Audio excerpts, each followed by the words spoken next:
Good morning friend. आज हम BCom 6 semester Hindi medium के छात्रों को भारतीय अर्थव्यवस्था इस सब्जेक्ट पर ऑनलाइन लेक्चर में भारतीय कृषि का महत्व इस पर हम बात करने जा रहे हैं। जैसा कि हम सबको विदित है कि भारतीय अर्थव्यवस्था कृषि पर आधारित है। उसे हम कृषि प्रधान, भारत की खेती कृषि प्रधान है, पर भारतीय अर्थव्यवस्था में उसको बहुत बड़ा एक आधार माना जाता है।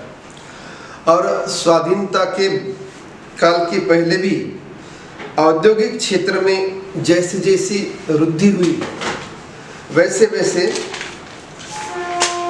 खेती पर जो उपजीविकाएं चलती थी, मैक्सिमम लोगों की उपजीविकाएं खेती के माध्यम से चलती थी।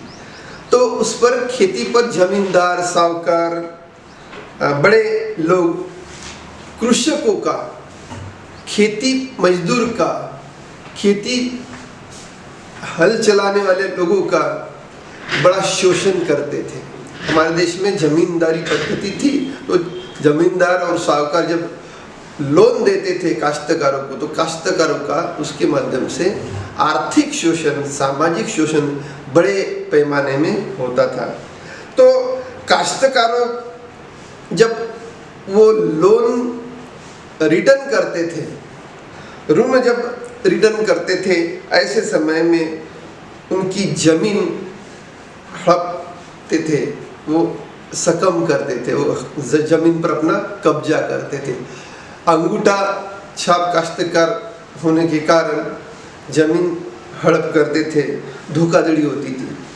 तो काश्तकार जो कृषि मजदूर, इस कारण कृषि क्षेत्र में बड़े पैमाने में खेत मजदूर ज़्यादा निर्माण हुए और दूसरों के खेती पर काम करने वाले जो लोगों की संख्या बड़ी मात्रा में हमारे देश में बढ़ती गई।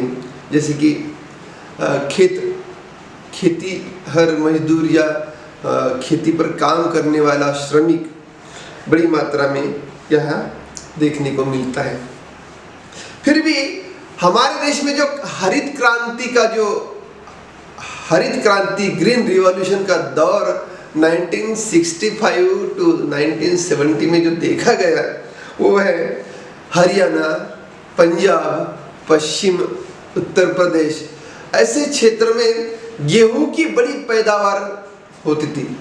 जो अनाज उगता था वो गेहूं और धान के जो पैदावार में बड़ी एक पैदावार हुई और देश को वो जो समस्या से देश की जो देश का अन्नदाता काश्तकारों को माना जाता, कृषि उत्पादन में बड़ी मात्रा में वृद्धि होने लगी और पूरा कृषि व्यावसायिक स्वरूप ही उसके माध्यम से बदल गया और भारतीय अर्थव्यवस्था में कृषि का महत्वपूर्ण स्थान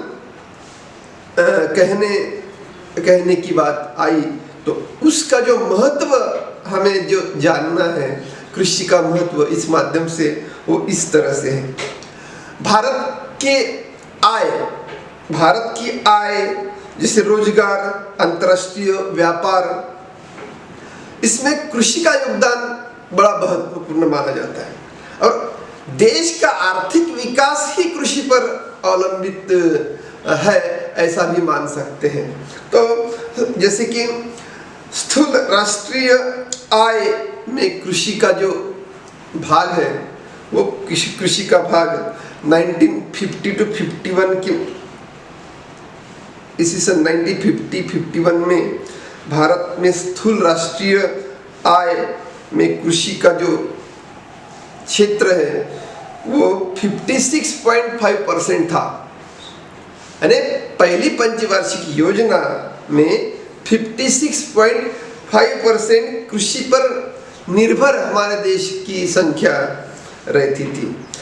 और 1971 में राष्ट्रीय आय में कृषि का जो क्षेत्र है वो 45.9 तक पाया गया, क्योंकि धीरे धीरे हमारे देश में इंडस्ट्रियलाइजेशन आया, स्मॉल स्केल कॉटेज इंडस्ट्रीज आई, पब्लिक सेक्टर की शुरुआत हुई। तो जो पब्लिक जो थी, जनसंख्या थी, कृषि के क्षेत्र से बाहर वो सर्विस क्षेत्र में, इंडस्ट्रियल क्षेत्र में आने लगी। तो 1990-91 में 34% लोग कृषि पर निर्भर रहे। देश की आर्थिक प्रगति, देश की औद्योगिक प्रगति जैसी जैसी होती रही, तो कृषि क्षेत्र से लोग दूसरे सेक्टर में जाने लगे। तो 34% हमारे देश की जनसंख्या कृषि पर निर्भर रहने लगी। तो पहली पंचवर्षीय वार्षिक योजना में औद्योगिक विकास कम होने के कारण सेवा क्षेत्र में भी लोग बड़े पैमाने में नहीं मिले। लेकिन राष्ट्र की आय जब आती है, कुल राष्ट्र की आय में कृषि का क्षेत्र कितना महत्वपूर्ण है, ये आज भी हम अगर बताएंगे तो देश की जनसंख्या 2011-2012 में अगर देखेंगे तो 16%, 16% लोग कृषि पर निर्भर थे। जो आज भी 2014-15 के बाद कृषि क्षेत्र में जो आय है वो 16.1% पाया गया। देश के आर्थिक विकास में मिनिमम 16% जो जीडीपी का जो पार्ट है, वो जीडीपी का पार्ट, जीडीपी कृषि क्षेत्र पर डिपेंड है। विकसनशील राष्ट्र में अगर देखेंगे तो भारत जैसे विकसनशील राष्ट्र में सबसे ज्यादा कृषि क्षेत्र पर, कृषि क्षेत्र के आय पर ज्यादा डिपेंड है, ऐसा दिखाई देता है। विकसित देशों की तुलना में देखेंगे, जैसे अमेरिका 2% खेती से अवलंबित है, जापान 4.5% खेती पर अवलंबित है। तो भारत 34%, लगभग 34% लोग खेती पर भी आज अवलंबित है। लेकिन अभी small scale industries, cottage industries, MSME जो क्षेत्र पर ज़्यादा रोजगार मिलने की भूमिका भारत अदा करता है। लेकिन एग्रीकल्चर सेक्टर में आज भी हमारा देश सबसे ज़्यादा अवलंबित है और कृषि क्षेत्र से सबसे ज़्यादा अवलंबित है, ऐसा माना जाता है। इसलिए भारत कृषि प्रधान देश है, ऐसा माना जाता है। जनसंख्या, बढ़ती हुई जनसंख्या में जो अन्न धान्य का जो पूर्ति करनी पड़ती, अन्न धान्य की पूर्ति करनी पड़ती है, बढ़ती हुई जनसंख्या में अन्न धान्य की पूर्ति, ये बड़ा महत्वपूर्ण मुद्दा है। भारत की जनसंख्या सतत यानी कंटिन्यू बढ़ रही है कि भारत की आबादी, जनसंख्या की आबादी अगर देखेंगे तो कंटिन्यूली वो इंक्रीज हो रही है। और बढ़ती हुई जनसंख्या की तुलना में अगर देखेंगे फूड सेक्टर देखेंगे, फूड सेक्टर की जो पूर्ति है वो खेती से जो निकल आती है। 1951 में भारत की जनसंख्या 36.11 करोड़ थी और 2011 में 121.1 करोड़ थी। तो 2021 में जो जनसंख्या 134 अबव निकलेगी, ऐसा अनुमान है।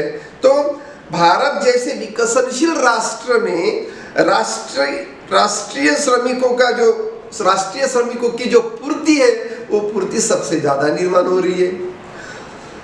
तो इसमें फूड सेक्टर की जो डिमांड है, अन्न धान्य की जो मांग है, वो मांग दिन ब दिन भारत में ज्यादा बढ़ रही, क्योंकि बढ़ती हुई जनसंख्या के कारण जो फूड है वो फूड की डिमांड ज्यादा से ज्यादा डिमांड बढ़ रही है। यह मांग पूरी करने के लिए कृषि के उत्पादन में वृद्धि होना बहुत जरूरी होता है। और देखा जाता है आधुनिक काल में अगर देखा जाता है तो कृषि क्षेत्र में नया तंत्र ज्ञान बड़ी मात्रा में सफल हो रहा है और कृषि कृषि क्षेत्र में नई तंत्र ज्ञान के माध्यम से खेती की उपज निर्माण होने के कारण कृषि का उत्पादन सबसे ज्यादा बढ़ रहा है और 3 गुना हमारे देश में क्रॉप क्रिएशन निर्माण हो रहा है। और प्रारंभ की क्षेत्र में अगर देखेंगे, जैसे 1951 में देखेंगे तो कृषि का उत्पादन बहुत कम था क्योंकि तंत्र ज्ञान नहीं था। लेकिन वर्तमान स्थिति में जो माल साठा, जो फूड की पूर्ति का निर्माण बड़ी माध्यम से तंत्र ज्ञान के माध्यम से जो निर्माण हो रहा है, उससे खेती से जो पैदावार है, खेती की पैदावार बड़ी मात्रा में बढ़ रही है। पहले अनाज का आयात करना पड़ता था, दूसरे देशों से डिमांड करनी पड़ती थी। आज भारत देश कई गुना, कई अन्न धान्य के क्षेत्र में देखेंगे तो निर्यात करता है। यहाँ से अनाज दूसरे देश में निर्यात करने की बात करता है। तो ऐसे क्षेत्र में बढ़ती हुई जनसंख्या के आधार से जो पूर्ति, अनाज की पूर्ति हुई, वो अनाज की पूर्ति हमारे देश में निर्माण हुई। इससे कृषि का महत्व बढ़ने को दिखता है। तीसरा जो मुद्दा दिखता है वो है कुल रोजगार में, भारत की कुल रोजगार में कृषि का बढ़ता हुआ पार्ट, जो बढ़ता हुआ जो क्षेत्र है, कुल रोजगार में कृषि से बड़ी मात्रा में रोजगार आता है और वो देखने को मिलता है। भारत में जो उद्योग क्षेत्र है, सेवा क्षेत्र है, इन क्षेत्रों में बड़ी मात्रा में विकास हुआ, वृद्धि हुई। रोजगार के क्षेत्र में देखें तो नई नई संधियां, नई नई अपॉर्चुनिटीज भी भारतीय लोगों को मिलने लगी। लेकिन उपलब्ध जो डाटा है, जो डाटा देखने को मिलता है, वो श्रमिकों के माध्यम से अगर देखेंगे तो कृषि क्षेत्र के माध्यम से श्रमिकों को सबसे ज्यादा असंगठित क्षेत्रों में अगर रोजगार मिलता है वो है कृषि क्षेत्र। असंगठित क्षेत्र में भारतीय लोगों को अगर काम मिलता है, रोजगार मिलता है, वह कृषि क्षेत्र है, ये हमें नहीं भूलना चाहिए।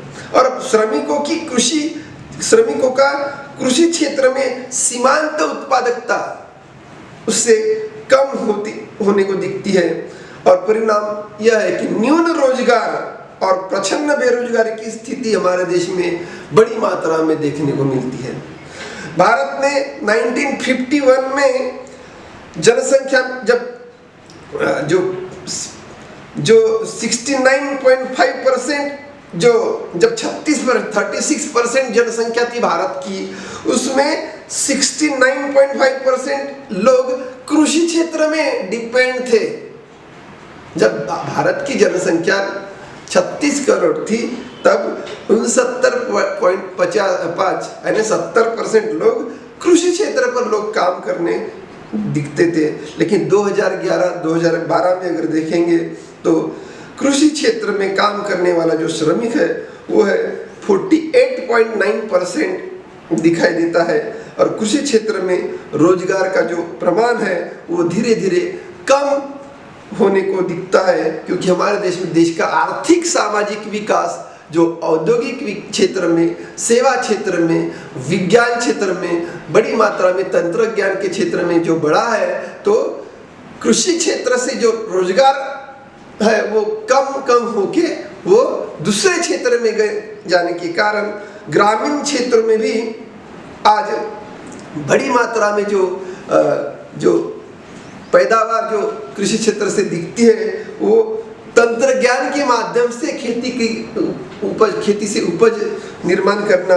तो ग्रामीण क्षेत्र में श्रमिकों को खेती पर जो काम करने पड़ता है वो भी अभी तंत्र ज्ञान के माध्यम से काम करने के कारण पैदावार ज़्यादा होती है, उत्पादन ज़्यादा होता है, बिक्री ज़्यादा होती है, देश की तरक्की होती है। तो कुल रोजगार में कृषि का जो बढ़ता हुआ जो क्षेत्र है वो हमारे देश में अभी देख रहा है, क्योंकि उस पर भी भारतीय प्रधान भारतीय अर्थव्यवस्था एक कृषि प्रधान होने के कारण रोजगार के क्षेत्र में भी कृषि का क्षेत्र पीछे नहीं है, ऐसा हम मानेंगे। जो पूंजी निर्मिति का सहायक, भारतीय कृषि पूंजी निर्मिति का सहायक माना जाता है, पूंजी निर्मिति का सहायक माना जाता है। आर्थिक विकास के लिए पूंजी निर्मिति करना बड़ा आवश्यक होता है। किसी भी देश की अर्थव्यवस्था को बढ़ाने के लिए, वृद्धि करने के लिए, आर्थिक विकास निर्माण करने के लिए पूंजी निर्मिति करना बहुत आवश्यक होता है। जब तक पूंजी निर्मिति की स्पीड अगर जब तक नहीं बढ़ती, तब तक आर्थिक विकास किसी क्षेत्र से नहीं होता। जो आर्थिक विकास करने के लिए जो भी हम उद्देश्य जो साध्य करते हैं, जो भी आर्थिक विकास के लिए जो उद्देश्य साध्य करते हैं या उद्देश्य निर्माण करते हैं, उस उद्देश्य की पूर्ति के लिए भारतीय अर्थव्यवस्था का जो भाग है, भारतीय अर्थव्यवस्था में कृषि का क्षेत्र है, वो कृषि का क्षेत्र बहुत बड़ा माना जाता है। और पूंजी निर्मिति के लिए, पूंजी निर्माण करने के लिए कृषि क्षेत्र सबसे ज़्यादा महत्वपूर्ण स्थान माना जाता है। और जब कृषि क्षेत्र में पूंजी निर्माण करने के लिए जो आर्थिक विकास में जो ऑब्स्टेकल्स आते हैं, जो भी कठिनाई आती है, वो कठिनाइयाँ दूर करने के लिए कृषि की उत्पादकता अगर बढ़ाए, और कृषि की उत्पादकता को बढ़ाने के लिए अगर एक कदम उठाए, तो कृषि क्षेत्र में अतिरिक्त उत्पादन की निर्मिति हो सकती है। और अतिरिक्त उत्पादन की जो पैदावार जब होती है, तो भारत पूंजी निर्माण के लिए कृषि क्षेत्र से पूंजी निर्माण आसानी से किया जाता है, और पूंजी निर्माण करके ही देश का आर्थिक विकास बढ़ाया जा सकता है। तो आधुनिक काल में अगर देखेंगे, तो कृषि उत्पादन में बड़ी मात्रा में वृद्धि होने के कारण कृषि उत्पादकता में जो निम्न प्रकार की कृषि उत्पादकता दिखाई देती थी, वो आज बड़ी मात्रा में कृषि उत्पादकता में बढ़ोतरी होने के कारण पूंजी के निर्माण में वो सहायक बन गई है। और इसलिए भारतीय अर्थव्यवस्था में कृषि का क्षेत्र बहुत बड़ा माना जाता है, क्योंकि पूंजी निर्मिति के लिए भी वो सहायक हो रहा है। उद्योगों को कच्चे माल की पूर्ति करना, हमारे देश में जो औद्योगिक क्षेत्र है, पब्लिक सेक्टर है, स्मॉल स्केल सेक्टर है, कॉटेज इंडस्ट्रियल सेक्टर है, एमएसएमई है, इन क्षेत्रों को कच्चे माल की आवश्यकता हमेशा होती है। और महत्वपूर्ण उद्योगों को लगने वाला जो कच्चा माल है, कच्ची सामग्री है, वो कच्ची सामग्री की पूर्ति कृषि क्षेत्र से ही करनी पड़ती है।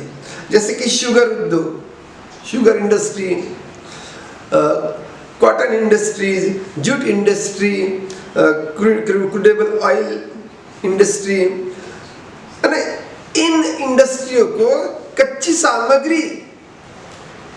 सामग्री की प्रक्रिया, जैसे कि अन्न प्रक्रिया जो है, जो फूड प्रोसेसिंग के लिए जो जितने भी जो उद्योग हैं, उन उद्योगों को कृषि क्षेत्र से ही कच्चा माल भेजना पड़ता है। और कृषि क्षेत्र जो इंडस्ट्रियल, ये जो पूरा इंडस्ट्रियल सेक्टर कृषि क्षेत्र पर डिपेंड हुआ दिखाई देता है। इन सभी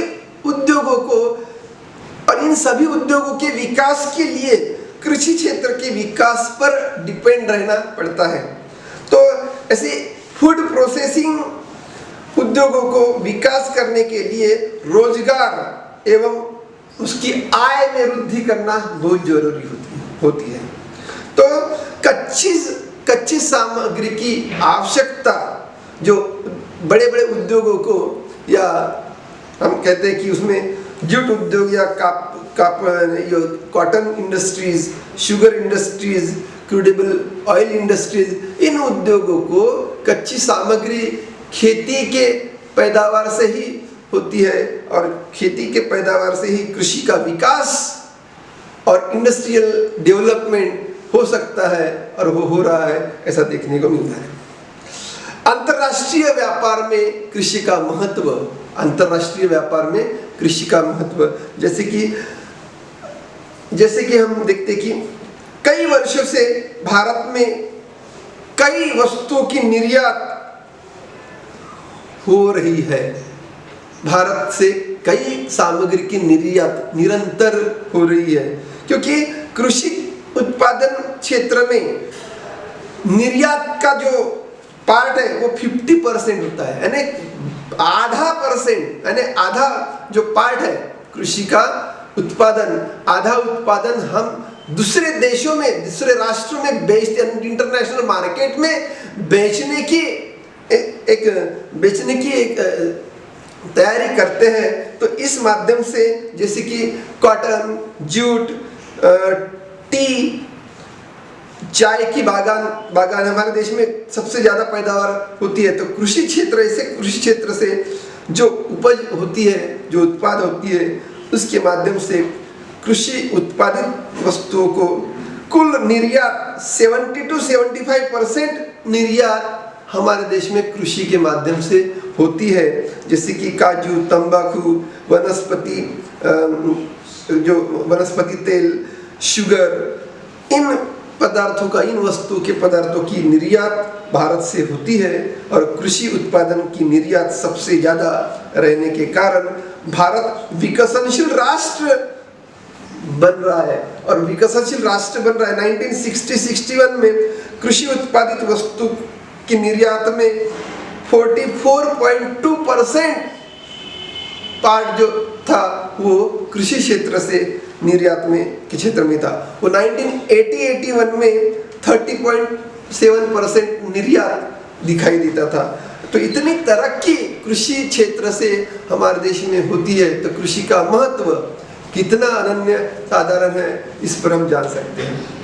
2001 में 14.2%, यानी ये जो कृषि क्षेत्र की निर्यात 2001 में 14.2% रही। 2014-15 में कृषि उत्पादन माल की निर्यात में 12.7% रहा। 2016-17 में 12.3%, 2016-17 में जो निर्यात 12.3% रही। तो भारत में निर्यात क्षेत्र में भारत में कृषि क्षेत्र पीछे नहीं रहा। दिन ब दिन निर्यात क्षेत्र में भी भारत कृषि क्षेत्र में अग्रसर दिखाई देता है। भारत में कई प्रकार की आपत्तियां, कई प्रकार की संकट, क्राइसिस बोलते, नेचुरल क्राइसिस, इकोनॉमिक क्राइसिस, जो कभी इन्फ्लेशन का दौर आया, कभी डिफ्लेशन का दौर आया। तो ऐसी स्थिति में भारत का कृषि क्षेत्र का निर्यात कम नहीं हुआ। तो भारतीय कृषि क्षेत्र में इंटरनेशनल मार्केट में अहम भूमिका भारतीय कृषि क्षेत्र की देखने को मिली। इस पर भारतीय कृषि का महत्व दिखाई देता है। तो दरिद्रता निर्मूलन में कृषि का योगदान, हमारे देश में बढ़ती हुई जो दरिद्रता है, पॉवर्टी है, तो राष्ट्रीय नमूना सर्वेक्षण संगठन है जो NSS नेशनल सैंपल सर्वे, तो 68वें सर्वेक्षण में के अनुसार 2011-12 में देखेंगे तो भारत में जो दरिद्रता थी वो 21.9% लोग दरिद्री की रेखा में, बिलो पॉवर्टी लाइन में रहते थे। और ग्रामीण क्षेत्र में पॉवर्टी लाइन है, वो पॉवर्टी लाइन में के नीचे जीने वाली जो जनसंख्या है वो 25.7% थी। और यानी अर्बन क्षेत्र में अगर देखेंगे तो वो 13.7% बिलो पॉवर्टी लाइन में जो लोग थे वो दिखाई देते थे। सी रंगराजन समिति की रिपोर्ट के अनुसार पॉवर्टी की समस्या, जो दरिद्रता की समस्या का अभ्यास जून 2014 में जो रिपोर्ट सरकार को सौंपा उन्होंने, तो उनके अनुसार जो दरिद्रता रेखा के नीचे जीने वाली जनसंख्या का प्रमाण था वो था 29.5% था। ग्रामीण क्षेत्र में 30.9% था। तो शहरी क्षेत्रों में अगर देखेंगे तो बिलो पॉवर्टी लाइन में के नीचे रहने वाले लोग 26.4% थे। कृषि क्षेत्र पर जो रोजगार है, कृषि क्षेत्र पर जो रोजगार दिखाई देता है और रोजगार बड़ी मात्रा में दिखाई देता है, तो श्रमिकों का जो क्षेत्र दिखाई देता है वो 50% लोग, आज भी 50% लोग कृषि पर निर्भर रहते हैं, यानी कृषि के रोजगार पर निर्भर रहने वाले लोग हमारे देश में दिखते हैं। भारतीय व्यक्तियों का जो प्रति व्यक्तियों का जो खान पान में अगर देखेंगे, उसका जो अन्न धान्य का जो की पूर्ति है वो 50% लोग कृषि के माध्यम से ही खर्चा करते हैं। जो कृषि के माध्यम से जो कमाते हैं वो 50% खर्चा कृषि के रोजगार से ही जो मिलता है उससे 50% लोग खर्चा करते हैं। तो कम आय रहने वाले जो गरीब और उपेक्षित वर्ग के जो लोग हैं वो खेती की उपजीविका के साधन से ही हमारे देश में देखने को मिलते हैं। और आज जो फूड सिक्योरिटी, बड़ी मात्रा में फूड सिक्योरिटी की चर्चा होती है, तो भारत सरकार ने फूड सिक्योरिटी का बिल भी लोकसभा राज्यसभा में पारित किया और कृषि के क्षेत्र के माध्यम से लोगों को 100% फूड सिक्योरिटी मिलती है। भारतीय